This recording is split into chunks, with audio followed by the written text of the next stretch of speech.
كلنا بيجي علينا وقت بنبقى شايفين الحاجة اللي نفسنا فيها قدام عينينا، ايفون جديد لسه نازل أو يمكن لابتوب جيمنج مواصفاته رهيبة. المشكلة دايما واحدة، الكاش اللي في الإيد مش مكفي، بس فجأة بيظهر الحل السحري. إعلان زي ده بيظهر في كل حتة. قسط على 60 شهر بصورة البطاقة بس. يعني كلام يفتح النفس ويحسس الواحد إنه خلاص ملك الدنيا ويقدر يشتري أي حاجة بقسط شهر بسيط كده. بس لحظة واحدة، خلينا نسأل سؤال مهم قوي. هل الموضوع ده فعلا حركة ذكية من الناحية المالية؟ ولا هو فخ معمول بحرفية عشان الواحد يقع فيه؟ في الشرح ده هنكشف المستخبي ورا شركات التقسيط، ونعرف بالظبط امتى التقسيط ده بيكون قرار صح وامتى بيكون بداية انتحار مالي على الهادي. يلا بينا نفهم القصة دي. طيب، أول حاجة لازم نفهمها إن شركات التقسيط دي بتلعب على حتة نفسية عندنا كلنا، اسمها ألم الدفع أو ال pain of paying. شوف، لما الواحد بيطلع 30,000 جنيه كاش مرة واحدة كده، المخ بيحس بلسعة، بيحس بوجع، لأنه شايف مبلغ كبير بيخرج من إيده. لكن لما يتقال له ده أنت هتدفع 800 جنيه بس في الشهر، المخ هنا ما بيحسش بنفس الوجع. الرقم صغير فبيحس إنه تافه ويقولك موافق على طول.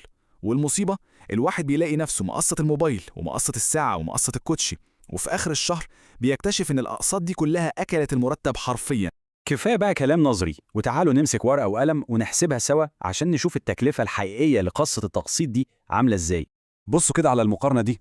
لو هنشتري موبايل تمنه 20,000 جنيه، السيناريو الأول الكاش دفعت 20,000، مبروك القصة خلصت. لكن في السيناريو التقسيط الحكاية تانية خالص. سعر الموبايل 20,000، بس هيتضاف عليه فوايد ممكن توصل ل 25% في السنة.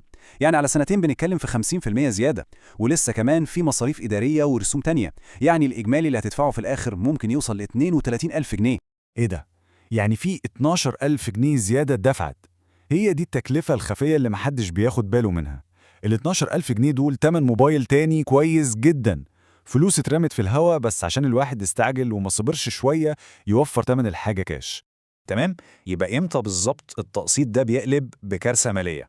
خلينا نحدد مع بعض إيه هي الديون السيئة اللي لازم نهرب منها زي ما بنهرب من أي خطر. في 3 طرق بتوصل للخراب المالي المباشر. أولاً تقسيط الرفاهيات، يعني لبس، خروجات، مصايف. الحاجات دي قيمتها بتختفي في لحظة، لكن الدين بتاعها بيفضل قاعد على قلبك شهور وسنين.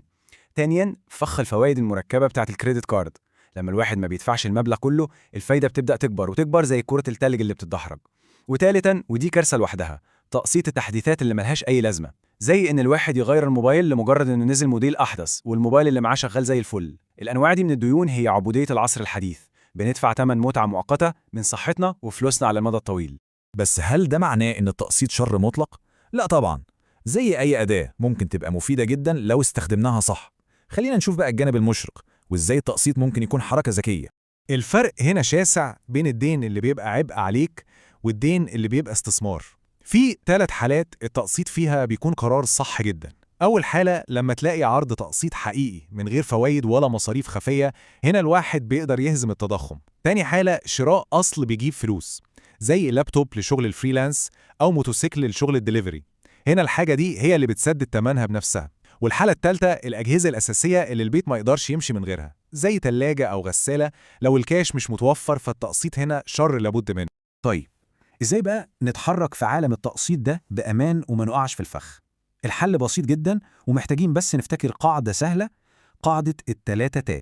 عشان نتجنب فخ التقسيط لازم نمشي على الخطوات دي. أول تاء، تحسبها قبل ما توافق اضرب قيمة القسط في عدد الشهور. لو لقيت الإجمالي أكتر من سعر الكاش بنسبة 15 أو 20%، انسى الموضوع فوراً. تاني تاء، تأجلها. لو الحاجة دي مش مسألة حياة أو موت، يبقى الأفضل تحوش تمنها. صدقني، إحساس إنك اشتريت حاجة من غير ديون أحلى بكتير. وآخر تاء، ما تجمعش. يعني اوعى تفتح على نفسك أكتر من قسطين في نفس الوقت، ولازم مجموع قسطك كلها ما يزيدش عن 10 أو 15% من دخلك الشهري. وفي النهاية لازم نفتكر إن راحة البال وإن الواحد ينام بالليل وهو عارف إنه مش مديون لحد دي بالدنيا وما فيها. الهدف الحقيقي هو السلام المالي، مش المظاهر والكماليات اللي بتغرقنا في الديون. افتكروا دايما إن السلام المالي بيبدأ بقرارات صغيرة وذكية زي دي.